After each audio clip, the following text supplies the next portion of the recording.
So hello, good afternoon sa inyong lahat. Kumusta? Gusto niyo ng update dito sa Lebanon? Sure. Update is good. Wala namang masyadong kaguluhang nangyayari dito sa North. And yes, medyo okay naman dito.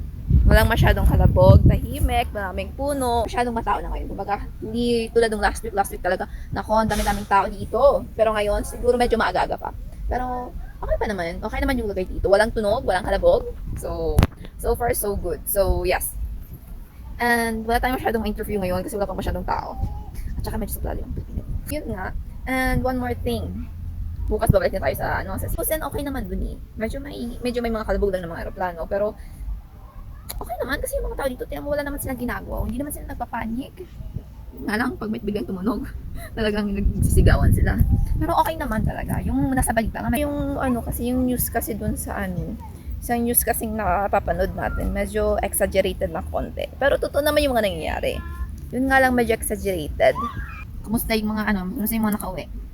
Wala kayong paramdam pero ano ba? Kumusta? Uwi pa ba tayo? So far, so good naman dito. Ang kalangitan is blue.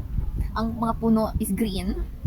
Ang etong mga grass is brown and green. So, everything naman okay naman. Wala naman masyadong ingay. Pero ito kasi kami sa north. So, nasa medyo malayo-layo ng konti. Kaya hindi naman masyadong mararamdaman yung mga tunog-tunog. Pero kasi, nako. Ito lang sinasabi ko. Umuwi kayo kung gusto nyo.